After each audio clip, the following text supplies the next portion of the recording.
इसमें हमने क्या-क्या समझने की क्या-क्या कोशिश की, हमने किन इश्यूज के बारे में बात की। जैसे कि आप जान रहे हैं, पहले ही हमने आपको इंफॉर्मेशन दी थी कि ड्रामा के बारे में, कि ड्रामा किसको बोलते हैं। तो अब आपको ये हमने पहले ही आपको अच्छे तरीके से वाकिफ करवाया है कि जब जो ही ड्रामा की बात आती है, it's a genre of literature. यानी कि हमने आपको, जैसे हम लिटरेचर की बात करते हैं, अदब की बात करते हैं, ये कहा जाता है कि अदब में तीन मेन जॉनर्स हैं, तीन मेन क्लासिफिकेशंस ऑफ लिटरेचर है। एक को हम बोलते हैं पोइट्री, यानी कि शायरी, दूसरे को हम बोलते हैं नसर, जिसको हम प्रोज बोलते हैं, और ड्रामा। तो जो ही हम ड्रामा की बात करते हैं, एक्चुअली अब हम जैसे हमने ड्रामास किए हैं, हमने ऑल माय सन्स के बारे में भी आपको समझाने की कोशिश की, हमने half way house Mohan Rakesh के बारे में भी हमने जो उसने प्ले लिखा है हाफ वे हाउस, उसके बारे में भी हमने बात की है। तो हम जान रहे हैं, हमने समझा है कि जो ही हम ड्रामा की बात करते हैं, एक जो ड्रामा होता है एक्चुअली इसमें मेन कैरेक्टरिस्टिक्स क्या है, मेन ट्रेट्स क्या है। तो पहला ही जो इम्पोर्टेंट ट्रेट है ड्रामा का, वो ये है कि it is always written in a dialogue form.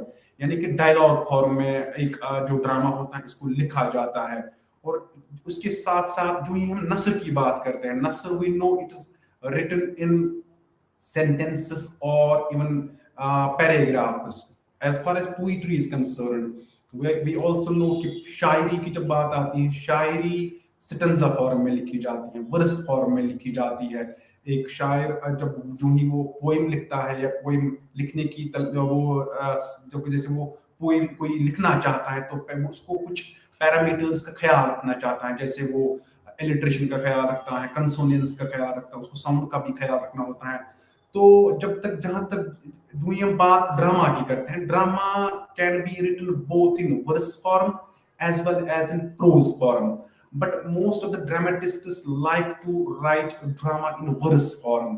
चाहे आप शेक्सपियर की बात करोगे, जॉन वेबस्टर की बात करोगे, जॉन ड्राइडन की बात करोगे, या इवन टी.एस. इलियट की बात करोगे, ये अंग्रेजी जुबान के बहुत फेमस मशहूर ड्रामेटिस्ट्स हैं, इन्होंने मोस्टली वर्स फॉर्म में ड्रामाज की तश्कील दी है। तो बट इसका ये मतलब नहीं है कि प्रोज फॉर्म में नहीं लिखा जाता है, प्रोज फॉर्म में भी लिखा जाता है जो ड्रामा होता है।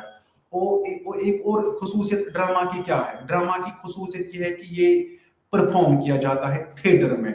यानी कि जब जो ही हम अगर हम नसर की बात करेंगे, mainly we read novels from books. जहां तक फिर हम प्लेस की बात है, ड्रामास की बात अगर हम करेंगे, तो ये इसका मेन फीचर ये है कि ये थिएटर में परफॉर्म किया जाता है।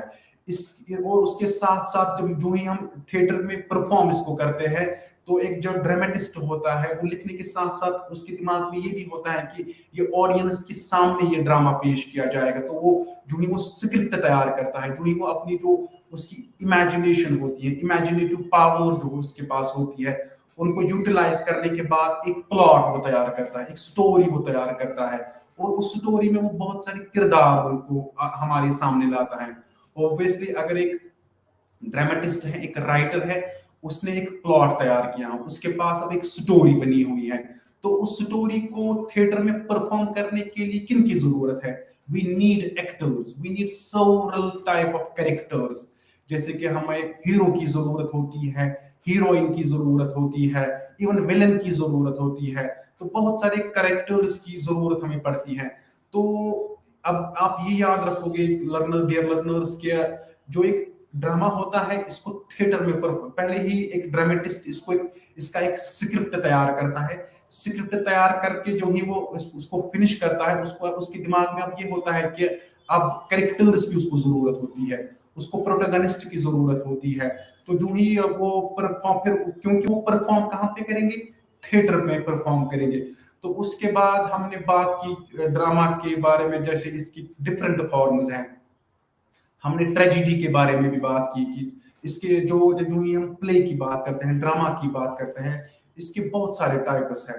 तो जब हम इंट्रोडक्टरी पार्ट कर रहे थे, जब हम इंट्रोडक्शन जो अर्लियर लेक्चर्स थे इस सीरीज के BEG 142 के, तो हमने उसमें आपको रूबरू करवाया डिफरेंट फॉर्म्स ऑफ ड्रामा। जैसे हमने आपको इंफॉर्मेशन दी थी कि ट्रेजिडी एक मेन फॉर्म है ड्रामा की, या इसके साथ साथ हमने कॉमेडी की भी बात की। अब आपको समझ आया होगा कि जब जो ही हम ट्रेजिडी की बात करते हैं, ट्रेजिडी में क्या होता है कि एक जो प्रोटैगनिस्ट होता है, अब ट्रेजिडी में ये होता है कि ये अलमिया, इसमें आपको एक यानी कि इसमें आपको दुख मिलते हैं, गम मिलते हैं।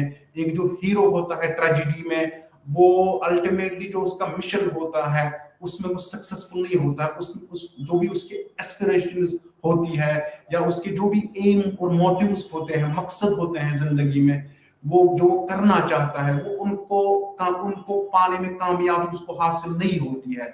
इतना ही नहीं, एक ट्रेजिडी में उस कैरेक्टर को बहुत सारे मुश्किलात का सामना करना पड़ता है, और ultimately tragedy ends on a note of sadness.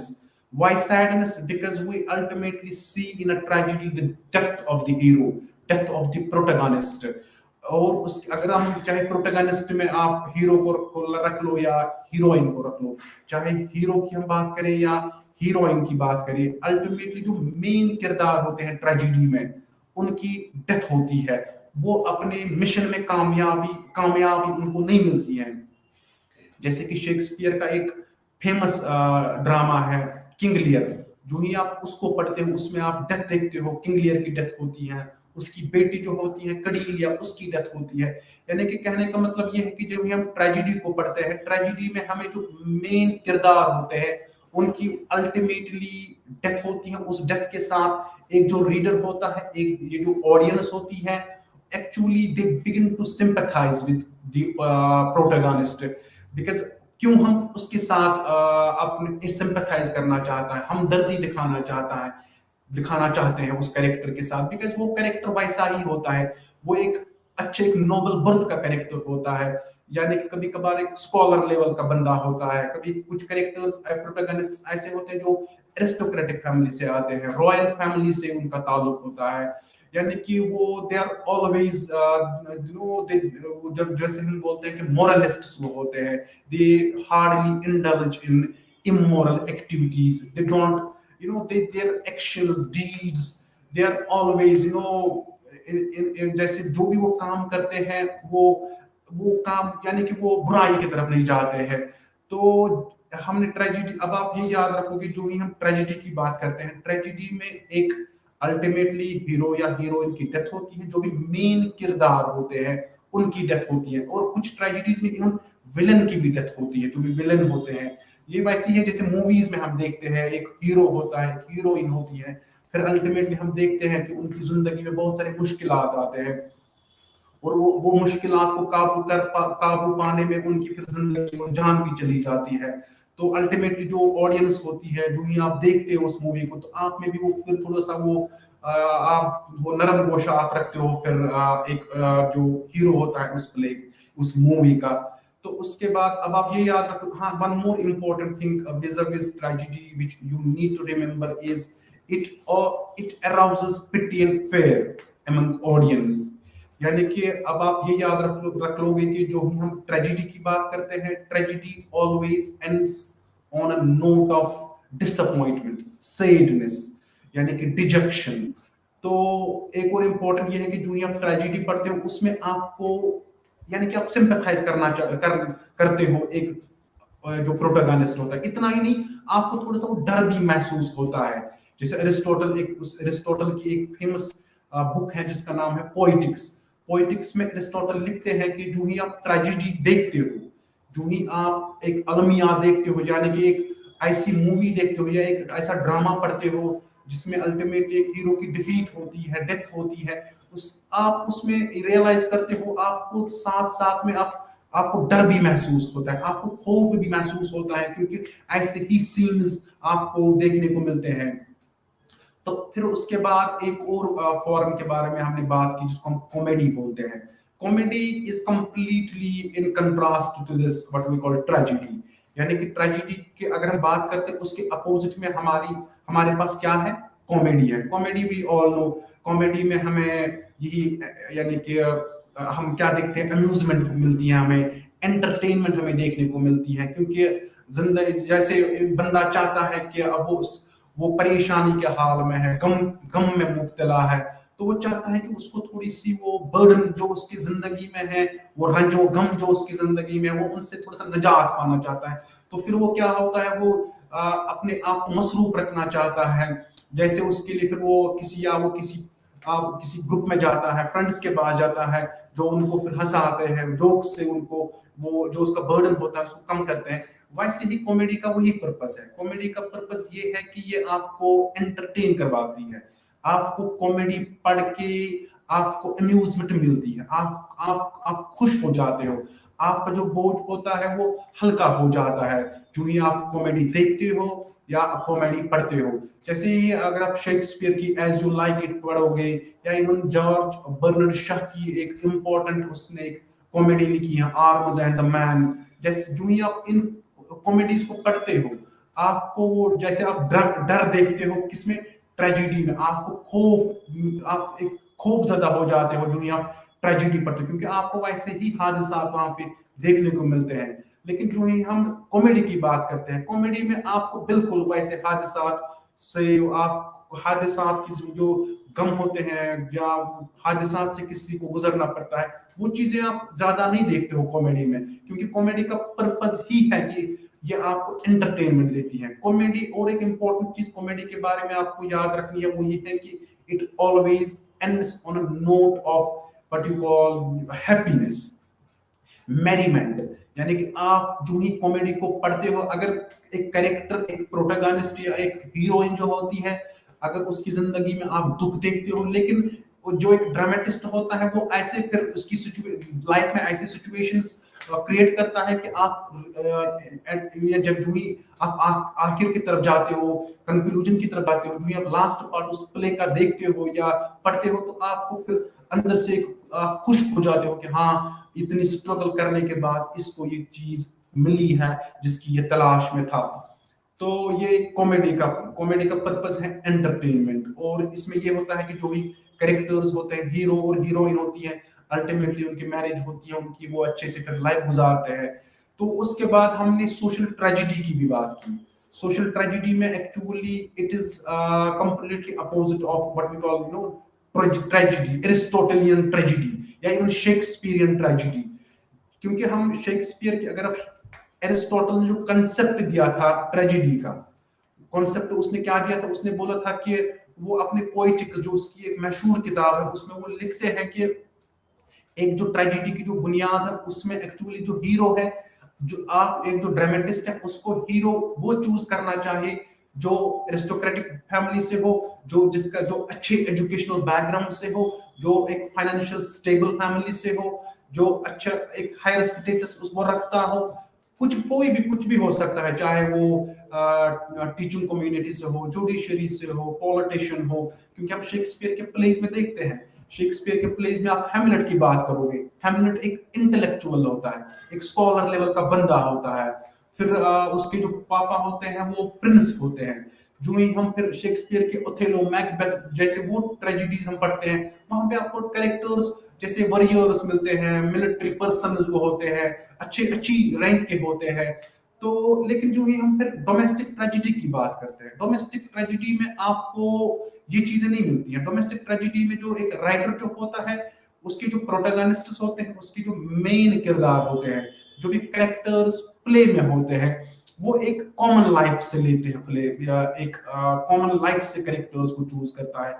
यानी कि जैसे हम शेक्सपियरियन प्लेज में कुछ कैरेक्टर्स देखते हैं, वो हर यानी कि बड़े अच्छे घराने से आते हैं, लेकिन वैसे जो डोमेस्टिक ट्रेजेडीज में हम वो नहीं देखते हैं। डोमेस्टिक ट्रेजेडीज में जो हीरो होता है, ये एक्चुअली एंटी हीरो होता है।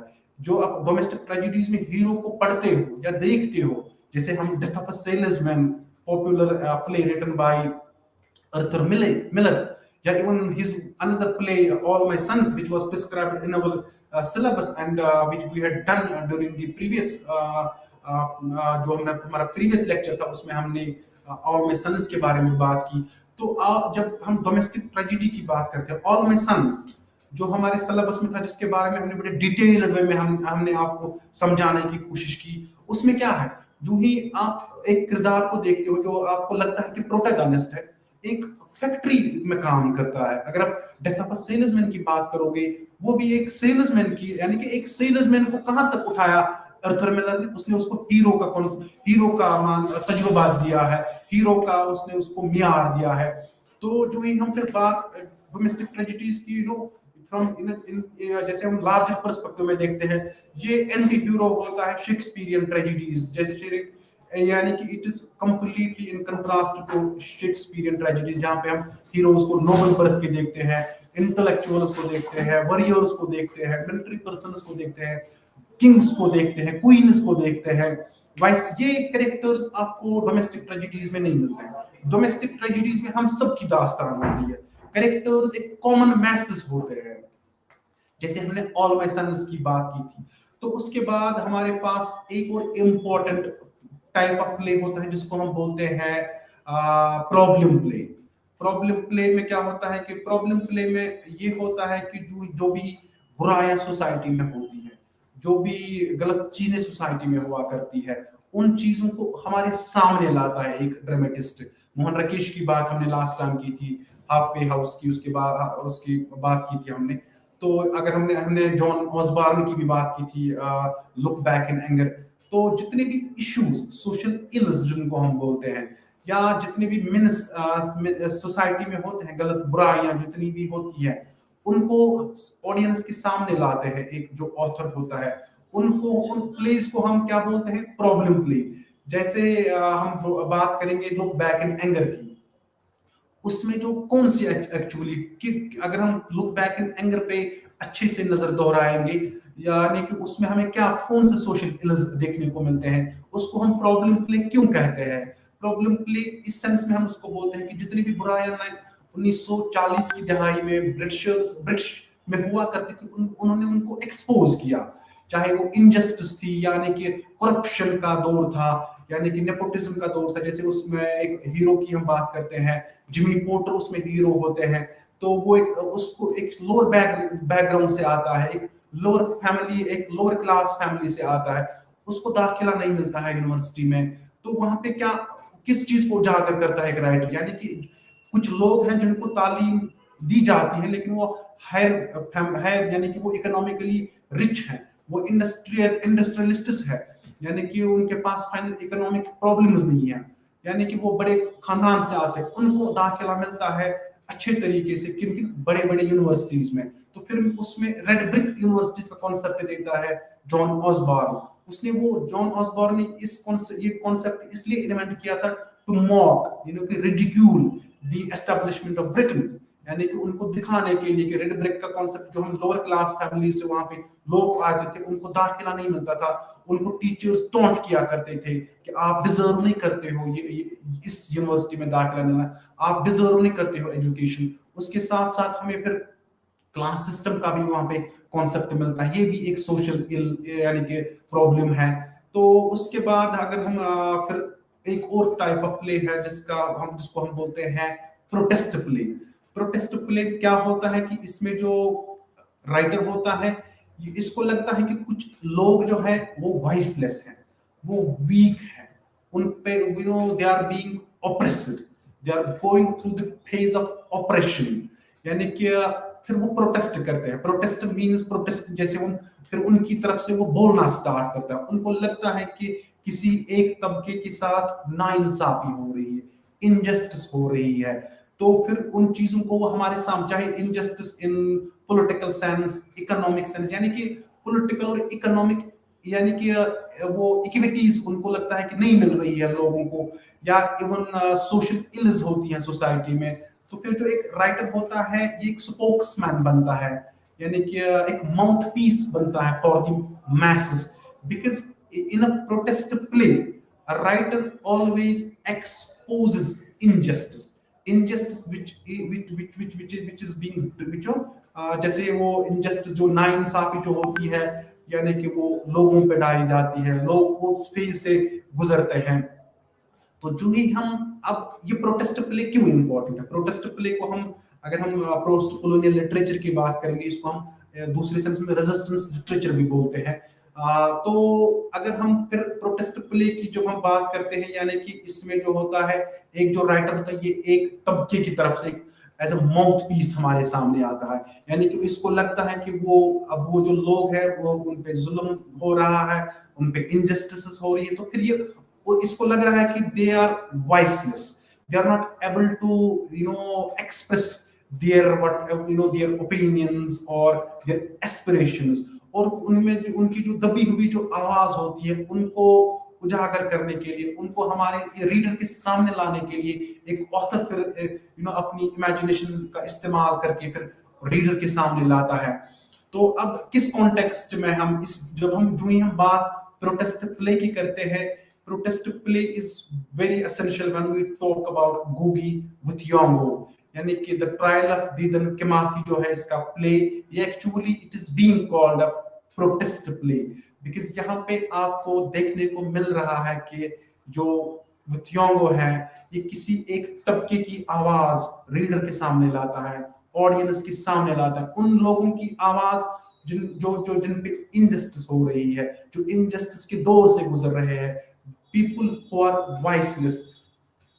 तो जब हम बात वुथियोंगो की करते हैं, एक अच्छे गोगी वुथियोंगो, पहले इसके लाइफ के बारे में थोड़ी सी इंफॉर्मेशन आपको देंगे, तो उसके बाद हम डायरेक्टली जो भी मेन थीम्स हैं ट्रायल ऑफ दीदन किमाती, इसके बारे में बात करने की कोशिश करेंगे।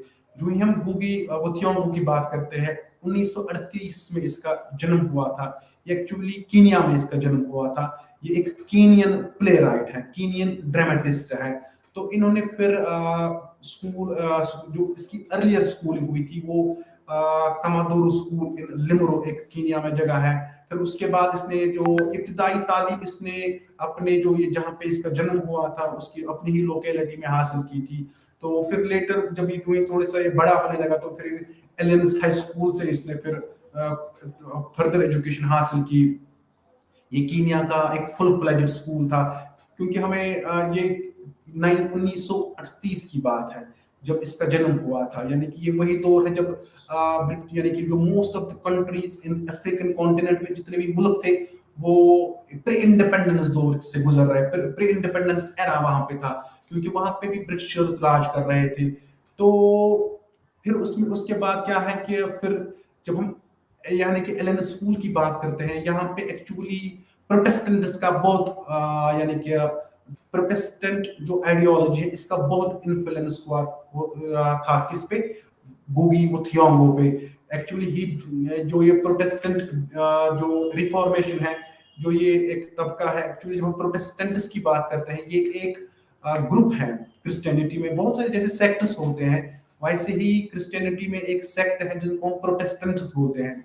एक्चुअली कहा जाता है कि जो ये वुथियोंगो है ये भी इसी तबके से था, ये भी इसी सेक्ट से था, although he is a Christian, but by यानी कि अगर हम सेक्टेरियन ऑन सेक्टेरियन बेसिस बात करेंगे, ये प्रोटेस्टेंट तबके से ताल्लुक रखता है।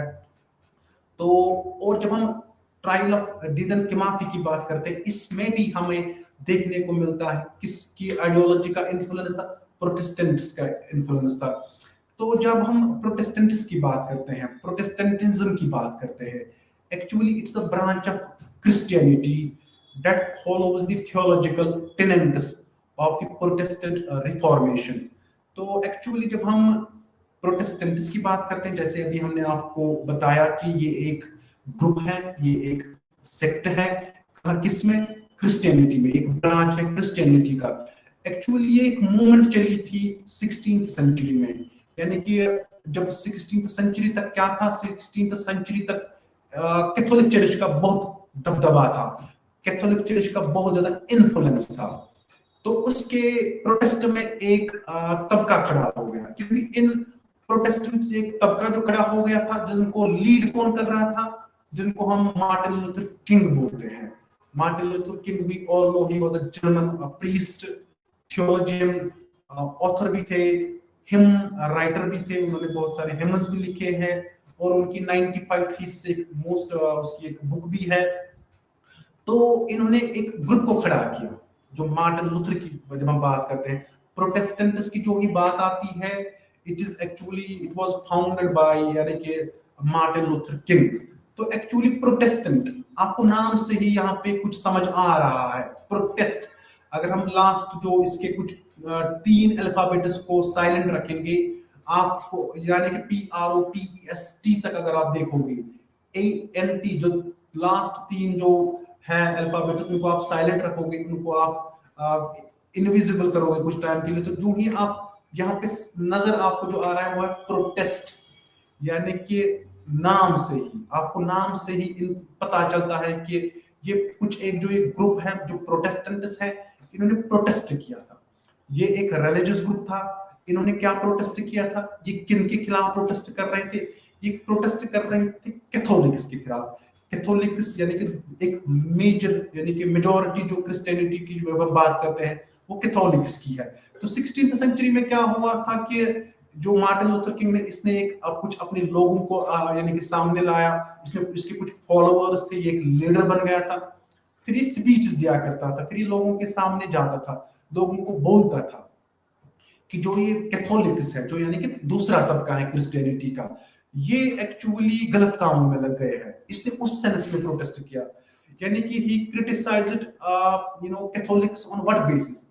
Martin Luther King believed Catholics, unnecessarily interfere in political system। यानी कि political system जो ब्रिटिश का था या इवन यूरोप का था, ये जो प्रीस्ट्स है, ये जो ये कैथोलिक्स है, जो एक कैथोलिक एक ब्रांच है, एक ग्रुप है, मेजॉरिटी उन्हीं की थी। तो ये मार्टिन लूथर किंग जो है, ये क्यों फिर उनसे खफा हो गया, ये क्यों उनसे अलग हो गया? तो ये एक्चुअली है, this is human, this is a natural process.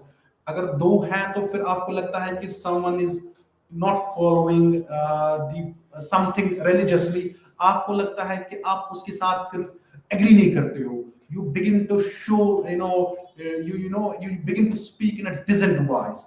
आप उसको यानी कि अपनी जो आपकी जो बात होती है वो बावर करवाते हो आप उस बात से कि नहीं, मैं आपकी बात से बिल्कुल मुत्तफिक नहीं हूं, मैं आपके जितने भी थॉट्स हैं मैं इनसे एग्री नहीं करता हूं। ये ह्यूमन नेचर है। तो वैसे ही जो मार्टिन लूथर किंग है, तो इन्होंने देखा कि जो कैथोलिक्स हैं, जो इनके सरबराह थे, जो जो प्रीस्ट थे, जो पादरी हुआ करते थे, जो चर्च को लीड किया करते थे, ये मार्टिन लूथर किंग ने क्या देखा? इन्होंने देखा कि उनकी बहुत ज्यादा इंटरफेरेंस है, कहां पे? पॉलिटिक्स में। तो एक वजह ये था कि ये उनसे अलग होना चाहता था। दूसरा वजह ये इसके लिए ये बनी कि इन्होंने बोला कि जो ये इसने क्रिटिसाइज स्टार्ट किया यानी कि कैथोलिक्स को। क्यों? Catholics didn't believe in what we call secular education, यानी कि सेक्युलरिज्म पे वो बिलीव नहीं करते थे, सेक्युलर एजुकेशन पे वो बिलीव नहीं करते थे।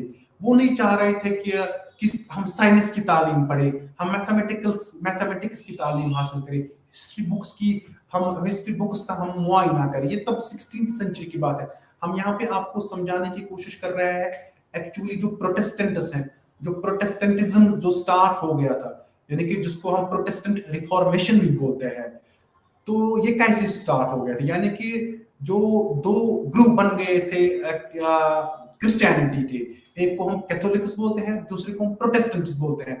प्रोटेस्टेंट्स एक्चुअली हम यहाँ पे प्रोटेस्टेंट्स की बात क्यों कर रहे हैं? जब हम गुगी वुतियोंगो की बात करते हैं, प्रोटेस्टेंट्स का बहुत ज्यादा इन्फ्लुएंस था किस पे? वुतियोंगो पे। और उसकी जो इन्फ्लुएंस उसकी राइटिंग्स में भी हमें दिखता है। स्पेशली जो हमारे सिलेबस में प्ले है द ट्रायल ऑफ गीदन किमाती। तो जो ही हम फिर बात करते हैं मार्टिन, एक्चुअली अब हमने थोड़ा सा आपको ये इंफॉर्मेशन दे रहे हैं कि ये जो प्रोटेस्टेंट ग्रुप ये कैसे वजूद में आया, इनकी शुरुआत कैसे हुई थी, how this group came into existence and what were the reason कि ये ग्रुप बन गया। तो अब आप ये याद रखोगे कि ये जो ये प्रोटेस्टेंट्स है, ये एक मूवमेंट चली थी 16th सेंचुरी में। इसका जो बानी थे वो थे मार्टिन लूथर किंग। वो कैथोलिक्स के खिलाफ हो गए थे। क्यों खिलाफ हो गए थे? वो बिलीव कर रहे थे कि ये जो कैथोलिक्स हैं, ये जो प्रीस्ट्स हैं, ये जो चर्च के पादरी हैं, ये जो चर्च को हेड करते हैं, ये पॉलिटिकल सिस्टम में इंटरफेयर करते हैं, ये सेक्युलर एजुकेशन पे बिलीव नहीं करते हैं, और यानी कि ये they believed in far right politics, यानी कि फैसिज्म पे वो बिलीव करते थे। डिक्टेटोरियल अप्रोच इनका हुआ करता था। और उसके साथ साथ ordination of women to the priesthood. जो एक और ये चाह रहे हैं, यानी कि जो मार्टिन लूथर किंग है, ये एक और चीज से इनसे खफा हो गए थे। ये बोल रहे थे कि ये कैथोलिक्स है, इनका यकीन है, इनका बिलीफ है कि जो विमेन है वो सेंटहुड तक नहीं पहुंच सकती है। दिस सेंटहुड जो है, this saint concept of sainthood is exclusively meant for menfolk. तो उसके खिलाफ, यानी कि जो रिफॉर्म में जो प्रोटेस्टेंट्स थे, ये इसके खिलाफ भी थे। ये सोच रहे थे कि why this is not going to happen if, यानी कि a woman cannot attain the status of sainthood। तो और उसके साथ साथ इन्होंने देखा कि करप्शन हो रही थी चर्च में, रिलीजियस जितने भी अफेयर्स हुआ करते थे उसके खिलाफ ये इसने आवाज उठाई थी। जो ये देख रहा था, बड़े क्लोजली मॉनिटर कर रहा था सिचुएशन को, बड़े क्लोजली कैथोलिक चर्च को देख रहा था। तो जो ही अच्छा, उसके साथ साथ इन्होंने कुछ इंसिडेंट्स ऑफ सेक्सुअल अब्यूज भी देखे, यानी कि इन्होंने बहुत सारे पादरियों को यानी कि गलत कामों में देखा, गलत काम करते हुए देखा। तो ये कुछ वजूहात है कि इन्होंने फिर दूसरे ग्रुप को यानी कि दूसरे ग्रुप को जन्म दिया, जिसको हम प्रोटेस्टेंट रिफॉर्मेशन बोलते हैं, यानी कि जिनको हम जो एक ब्रांच क्रिश्चियनिटी की जिनको हम प्रोटेस्टेंट्स बोलते हैं। यानी कि जब जो ही इसने देखा कि ये जो ये पादरी है, ये जो ये प्रीस्ट्स है, they are indulging in corruption, sexual abuse, ऐसे ऐसे गलत कामों में ये जा रहे हैं, तो फिर इन्होंने एक प्रोटेस्ट किया। इन्होंने एक अलग ग्रुप, यानी कि उसकी बुनियाद डाली। एक्चुअली जब हम ये बाकी रिलीजन्स में भी होता है, अगर हम दूसरे रिलीजन्स की भी बात करेंगे वहां पे भी आपको कुछ, अगर हम सेक्सुअल अब्यूज की बात करेंगे, this is we normally see, this thing what we call sexual abuse. It's prevalent in almost all religions। जितने जो भी प्रीस्ट्स होते हैं, पादरी होते हैं, मौलवी होते हैं, हम सब की बात नहीं कर रहे हैं, हम यहाँ पे ये बात कर रहे हैं कि यानी कि ये क्यों उनसे अलग हो गए थे। इनका मानना था कि ये प्रीस्ट है, अगर हम आज के कॉन्टेक्स्ट में बात करेंगे या डिफरेंट रिलीजन्स की बात करेंगे, जो भी इनके सरबराह होते हैं, जो भी लीडर्स होते हैं, रिलीजियस प्रीस्ट्स होते हैं, तो इनका मानना है कि ये कुछ और काम के लिए बने हुए हैं। सेक्सुअल अब्यूज इनका डोमेन ही नहीं है, यानी कि इनको they will have to preach God, they will have to preach why humans were वो इस सरजमीन पे ह्यूमंस क्यों आए हैं, हमें क्या, what is our aim on this planet. तो हम उनको वो चीजें दिखानी, उनको स्पिरिचुअलिटी की तरफ लेना है एक बंदे को।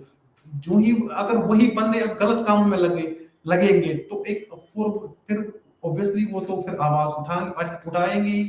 तो अब जो प्रोटेस्टेंट्स थे, अब जो ये मार्टिन लूथर किंग है, इसका एक्चुअली इसने जो दूसरे ग्रुप को जन्म दिया था, इसने जिसको हम प्रोटेस्टेंट्स बोलते हैं, एक्चुअली इनका मेन जो टेनेंट था, मेन जो फीचर है प्रोटेस्टेंट्स का, there are so many Protestants living across the world, उनका ये है कि दे बिलीव कि we can approach God directly, we can communicate to God directly, there is no need to go to the church।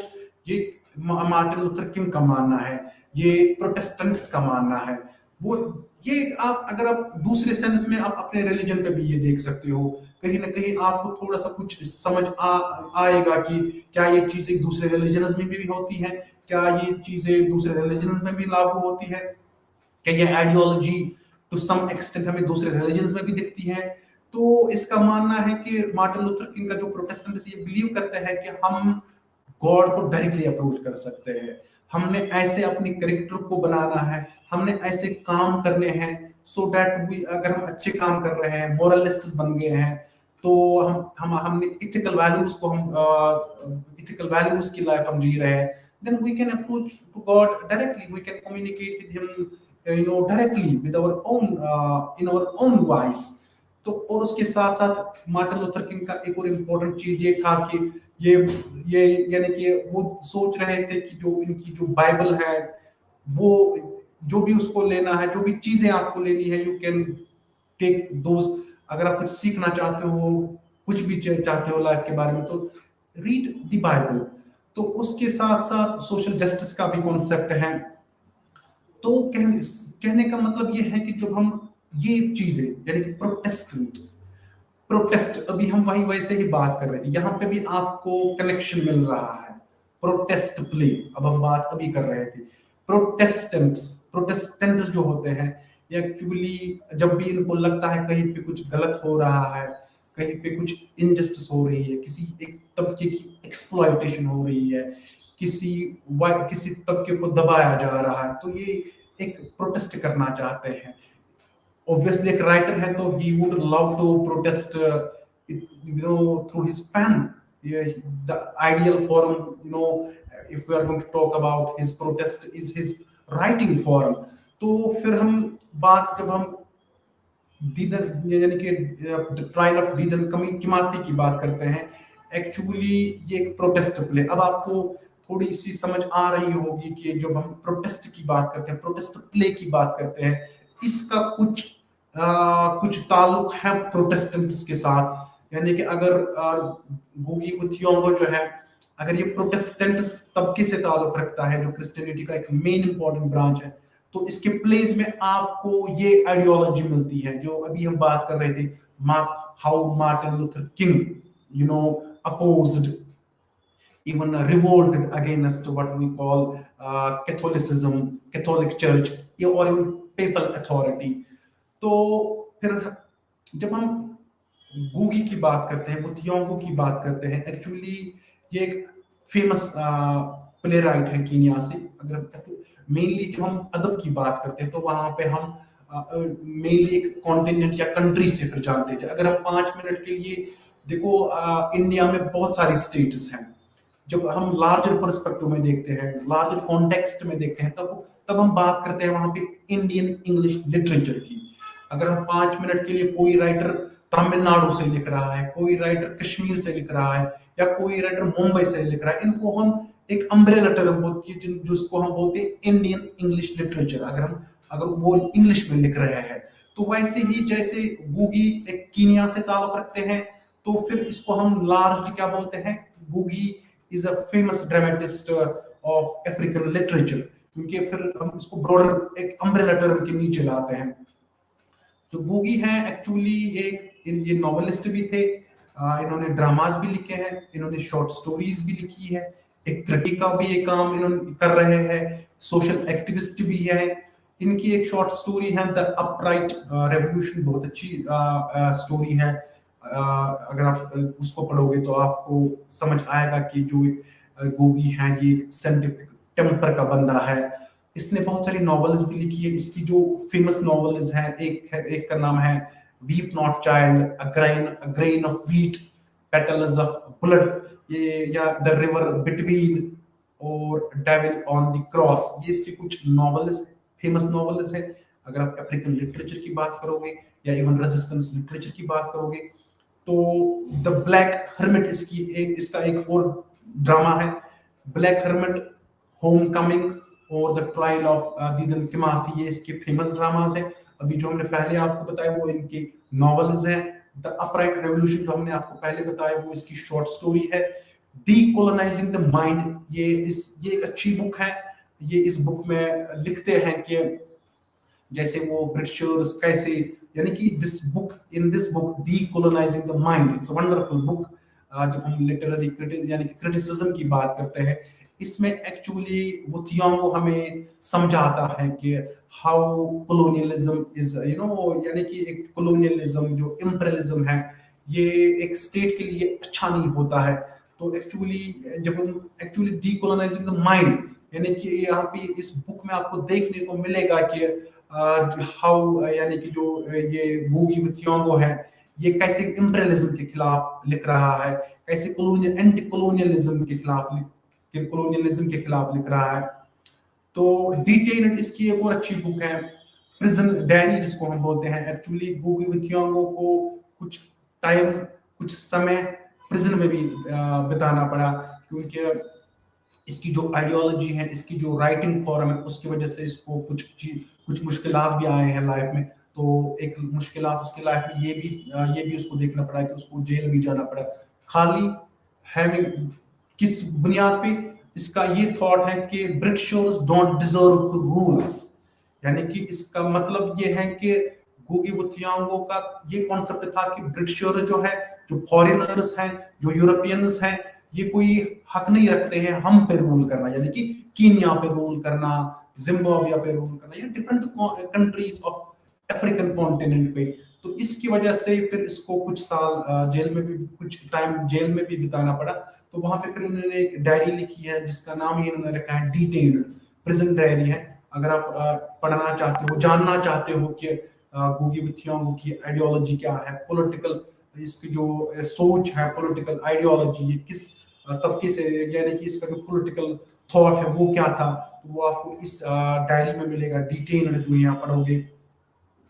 तो फिर हम जब हम बात थियांगो की करते हैं, एक्चुअली इसकी जब हम बुक्स का मुताला करते हैं, वो वहां पे आपको मेनली वो he had written most of his plays and novels which are Protestant in character, यानी कि वहां पे वो प्रोटेस्ट करता है, यानी कि यही जो अब हम बात कर रहे थे, इसका ये सोच था कि जो कीनिया है ये एक आजाद मुल्क की तरफ रहना चाहता है, ब्रिटिशर्स कोई हक नहीं रखते हैं इन पे रूल करना, कीनिया पे रूल करना या अफ्रीका पे रूल करना।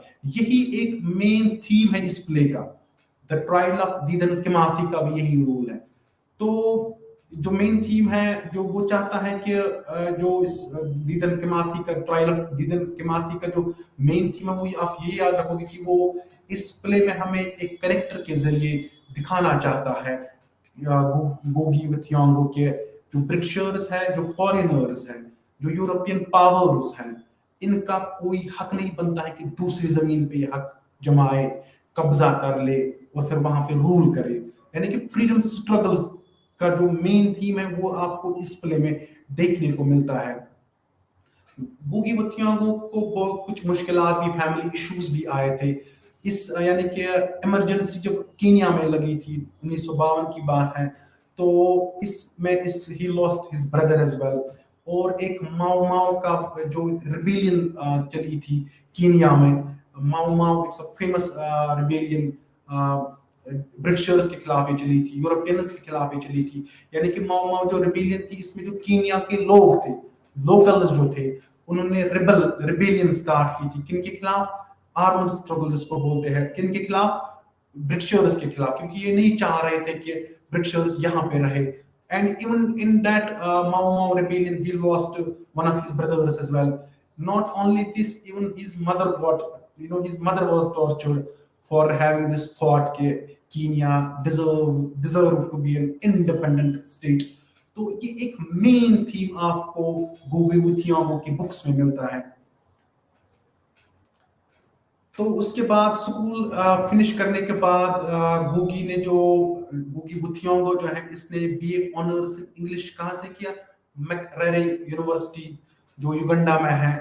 तो इसके बाद इन्होंने जो 1963 से पहले इसका एक फुल लेंथ प्ले जिसको हम बोलते हैं द ब्लैक हर्मिट। तो यानी कि ये जो ब्लैक हर्मिट है, ये कब थिएटर में परफॉर्म किया गया? उसी दिन जब इंडिपेंडेंस को मिली थी Uganda, again another country in what we call African continent. तो उस अभी river between and weep not child, ये इसके फेमस नॉवेल्स हैं। तो उसके बाद वो पेन पॉइंट अफ्रीका के एडिटर भी बन चुके थे, रह चुके हैं ये। इन्होंने शॉर्ट स्टोरीज भी लिखी हैं which I mentioned just while back, as I see it, ये उसने एक न्यूज़पेपर के लिए भी लिखी थी। तो गुगी व थियांगो जो है, एक्चुअली ये जो है, इन्होंने फिर तालीम, अर्लियर जो तालीम है, इन्होंने वो हासिल कहाँ से की थी? अपने जो इसके कीनिया से हासिल की थी।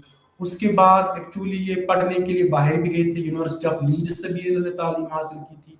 अगर हम फिर उसके बाद की बात करेंगे तो फिर इसने टीचिंग प्रोफेशन में भी इसने टीचिंग प्रोफेशन ज्वाइन किया। करंटली कैलिफोर्निया यूनिवर्सिटी में पढ़ाते हैं। इन्होंने यूनिवर्सिटी ऑफ न्यूयॉर्क में भी पढ़ाया है, यूनिवर्सिटी ऑफ नैरोबी में भी इन्होंने पढ़ाया है। तो जैसे यानी कि Leeds was Gogi's next halt for education. Here he soon became part of Arnold Kettle's group that provided him with a new perspective on several या वेरियस इश्यूज। यानी कि यहाँ पे जब जो ही है यूनिवर्सिटी ऑफ लीड्स गए थे, यहाँ पे इन्होंने यानी कि अर्नोल्ड केटल्स का जो ग्रुप था, एक राइटर रह चुके हैं, तो इनके साथ रहकर फिर इनकी इसकी जो आइडियोलॉजी थी, पॉलिटिकल आइडियोलॉजी थी, या इसका जो सोच था रिगार्डिंग सोशल इश्यूज, वो बढ़ता गया। ये फिर डिफरेंट पर्सपेक्टिव्स में सोचने लगा कि ठीक क्या है। यानी कि अब लीड्स, यानी कि जब ये कीनिया से बाहर आया, जब ये अफ्रीकन कॉन्टिनेंट से बाहर तालीम हासिल करने के लिए गया, स्पेशली यूनिवर्सिटी ऑफ लीड्स में, तो यहाँ पे इसका जो थॉट प्रोसेस था, यहाँ पे वो मैच्योर हो गया। यहाँ पे he became a man of wisdom, world wisdom जिसको, यानी कि he became a world wise man. अब even he himself said Leeds systematised my thinking, यानी कि यहाँ पे एक मैच्योर बंदा ये बन गया। इसने बहुत सारी डाइवर्सिटी देखी, बहुत सारे थॉट्स को इन्होंने जानने की कोशिश की। तो फिर यहाँ पे ही जो ये तालीम हासिल कर रहे थे, कहाँ पे, यूनिवर्सिटी ऑफ लीड्स में ही, तो इन्होंने फिर यहाँ पे फोकस कहाँ की तरफ दिया, कैरेबियन लिटरेचर, यानी कि इसकी जो एमए की जो डिग्री थी, इन्होंने फिर जो कैरेबियन लिटरेचर है उसको इन्होंने उसका मुताला इन्होंने किया। इन्होंने पढ़ना स्टार्ट किया कि कैरेबियन लिटरेचर में क्या मेन थीम्स हैं, उनके क्या इश्यूज हैं, उनके कौन से फेमस राइटर्स हैं coming. But what is really significant about his studying in staying in Leeds, जो सीट्स यूनिवर्सिटी ऑफ लीड्स में थे, इन्होंने पढ़ाई जो की, यहाँ पे एक मैच्योरिटी अब इसमें आ रही थी। नॉट ओनली मैच्योरिटी की विजडम जो ये गेन कर रहे थे, अब ये अच्छे राइटर की निशानी इसमें लग रही, इसको लग रहा था कि now there is this trait of writing in his, जिसको हम बोलते हैं नाउ कि ये पैशन है इसमें लिखने का। यहाँ पे यानी कि इससे पहले भी इसने लिखा था, जब ये नैरोबी में थे, जब ये वहाँ लोकल स्कूल में पढ़ा करते थे, लोकल यूनिवर्सिटीज में इन्होंने तालीम हासिल की थी, वहां पे भी इसको वो इंस्टिंक्ट आ रहा था कि आप में कुछ वो है कि आप में वो काबिलियत है कि आप लिख सकते हो, एक प्रॉमिसिंग राइटर आप बन सकते हो, एक अच्छा राइटर आप बन सकते हो। लेकिन वो उसको रियलाइज इसने कहाँ पे किया, यूनिवर्सिटी यानी कि लीड्स में, जब ये तालीम हासिल करने के लिए। तो उसके बाद इसने एक इंपॉर्टेंट नॉवल वहीं पे लिखी, जिसका टाइटल है अ ग्रेन ऑफ व्हीट, जिसको क्रिटिक समझते हैं कि ये इसकी जो गुगी व थियोंग की मोस्ट इंपॉर्टेंट वर्क है, एसेंशियल वर्क है, अ ग्रेन ऑफ व्हीट। ये तज्जियाकार जो है, जो क्रिटिक्स हैं, जो तनकीद करना जानते हैं, जो अच्छे क्रिटिक्स होते हैं, उनको पता है, जो वो एक नॉवल, एक पोइम, एक शॉर्ट स्टोरी को बड़े थॉरोली स्टडी करते हैं, एक्सटेंसिवली स्टडी करते हैं। तो जब उनको लगता है कि यहाँ पे कुछ ट्रेट्स हैं, कुछ कैरेक्टरिस्टिक्स हैं एक प्रॉमिसिंग राइटर की, यानी कि he could become a good writer in future, इसमें कुछ वो ऐसे गुण हैं, तो उसके बाद वो बोलते हैं कि this is a worth reading book. ये तो जैसे ही उन्होंने कहा कि अ ग्रेन ऑफ व्हीट जो गुगी व थियोंग की बुक है, they called it as a magnum opus work, यानी कि इट्स मोस्ट इंपॉर्टेंट वर्क। तो जब अब गुगी कहां से वापस आ रहे हैं, उन्होंने फिर लीड से जो ही वो वापस आए, यानी कि कब आए वो 1967, जब उसने वो बुक पब्लिश की थी। उसके बाद उसी साल इसको एक लेक्चरर का जॉब मिला, कहाँ पे, English department of Nairobi university. यानी कि जो ही वो अब वहां से वापस आए, अब इसको लग रहा था कि मैं एक मैच्योर राइटर बन रहा हूँ, मुझ में वो कुछ ऐसी चीज है मुझ में, कुछ मैं लिख सकता हूँ, अपने कंट्री के लिए लिख सकता हूँ। तो उसके बाद इन्होंने क्या किया कि अब ये वापस आ रहे हैं, फिर इन्होंने नैरोबी यूनिवर्सिटी में एक टीचिंग प्रोफेशन का जॉब लिया, इंग्लिश डिपार्टमेंट में इन्होंने एक लेक्चरर का जॉब लिया। इन्होंने अब उन्होंने वहाँ पे क्या पढ़ा रहे थे, इंग्लिश लिटरेचर। तो जो ही वहां पे सेटल हो गए, जो ही इस जॉब में लग गए, तो ये चाह रहे थे कुछ चेंजेस, उस सिलेबस में कुछ चेंजेस आए, क्योंकि ये बाहर से पढ़ के आए थे। और मैंने आपको अभी पहले ही आपको ये बात आपके साथ शेयर की है कि जो गुगी व थियोंग है, इसकी जो मेन वर्क्स है, ये रेजिस्टेंस लिटरेचर में आती है। यानी कि इसकी जो वर्क्स है, those works are एक मेन थीम आप उनमें देखोगे कि he always yearned कि Kenya should be an independent state. Britishers don't deserve to be our rulers, यानी कि कीनिया के लोगों को उनको कोई हक नहीं बनता है। ये एक मेन थीम है गुगी वो थियोंगो के राइट्स में। जैसे यहाँ पे भी अगर आप इंडियन सब कॉन्टिनेंट की बात करोगे, राजा राव की बात करोगे, आर के नारायण की बात करोगे, मुल्क राज आनंद की बात करोगे, टैगोर की बात करोगे, तो वो भी क्या चाह रहे थे, या इकबाल की बात करोगे, जब ब्रिटिशर्स यहाँ पे राज कर रहे थे उनकी राइटिंग्स में भी आप ये कुछ ट्रेट्स देखोगे, उनकी राइटिंग्स में भी आप ये कुछ थीम्स देखते हो कि वो उन्होंने भी लिखा है। चाहे आप राजा राव की कांतपुरा को देखोगे, मुल्क राज आनंद की कूली को देखोगे, या इवन इकबाल की पोइट्री को पढ़ोगे, टैगोर की पोएम्स पढ़ोगे, तो वहां पे आपको एक चीज मिलती है देखने में, वो ये है कि उन्होंने भी लिखा है कि ब्रिटिशर्स वो डिजर्व नहीं करते हैं कि वो किसी और मुल्क पे राज करे, यानी कि उनमें भी आपको रेजिस्टेंस फॉर्म ऑफ लिटरेचर जिसको बोलते हैं, यानी कि मुल्क जैसे हम कांतापुरा की बात करते हैं, राजा राव की बात करते हैं, वहां भी आपको वहां पे भी कहीं ना कहीं आपको प्रोटेस्ट देखने को मिलेगा। मुल्क राज आनंद की जितने जो इंपॉर्टेंट वर्क्स हैं, जो पॉलिटिकल नॉवेल्स उसने लिखी है, वहां पे भी आपको देखने को मिलेगा कि मुल्क राज आनंद भी या आर के नारायण, वहां पे भी आपको वेटिंग फॉर महात्मा उसकी एक इंपॉर्टेंट नॉवल है, द गाइड उसकी एक अच्छी नॉवल है आर के नारायण की। तो जो ही आप इन राइटर्स को देखते हो, चाहे मुल्क राज आनंद हो, आर के नारायण हो, या इवन राजा राव हो, टैगोर की बात अगर हम करेंगे, इवन अल्लामा इकबाल की बात करेंगे, जब ये लिख रहे थे तो इनका ये थॉट था कि ये भी इन्होंने इनकी राइटिंग्स में भी आपको ये गुण मिलते हैं, ये थीम्स मिलती हैं कि इन्होंने भी ब्रिटिशर्स के खिलाफ लिखा है। इनकी वर्क्स में भी आपको ये देखने को मिलता है कि वहां पे भी आपको थोड़ा सा वो प्रोटेस्ट लग रहा है, इनके वर्क्स में ये प्रोटेस्ट कर रहे हैं थ्रू कैरेक्टर्स। कुछ कैरेक्टर्स को इन्होंने इन्वेंट किया, imagination through their imaginative power. तो उन कैरेक्टर्स से भी हमें देखने को मिल रहा है कि चाहे हम राजा राव की बात करेंगे या मुल्क राज आनंद की बात करेंगे, तो उन्होंने कुछ कैरेक्टर्स ऐसे दिखे, तो वहां पे हमें देखने को मिल रहा है कि वो भी नाराज थे, उन्होंने भी एंगर शो किया, उन्होंने भी प्रोटेस्ट किया। तो उनकी नॉवेल्स में हमें देखने को मिल रहा है कि उन्होंने भी लिखा है ब्रिटिशर्स के खिलाफ, वो भी ब्रिटिशर्स के खिलाफ लिख रहे थे कि ब्रिटिशर्स ये नहीं डिजर्व करते हैं कि यहाँ पे रूल वो करे। वैसे ही गुगी वो थियोंगो का भी थॉट है, वो जो ये वो थियोंगो है इसका भी सिमिलर आइडियोलॉजी वही है कि ये भी उसी फोरम में लिखते थे कि ये नहीं चाह रहे थे किसी कोई और मुल्क उनकी सरजमीन पे कब्जा करके वहां बैठे।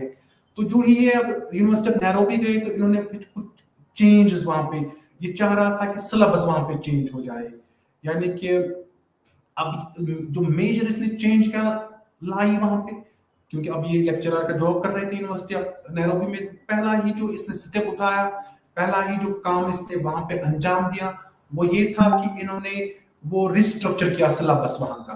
इन्होंने कहा कि नहीं, ओके इट्स नो प्रॉब्लम, यानी कि अगर आप यहाँ पे ब्रिटिश लिटरेचर पढ़ा रहे हो या किसी और मुल्क का लिटरेचर पढ़ा रहे हो, I don't have any problem with that, but the problem arises when the problem arises when Thiong'o didn't find anything relevant to African literature in his own department, PG English department में वो पढ़ा रहे थे।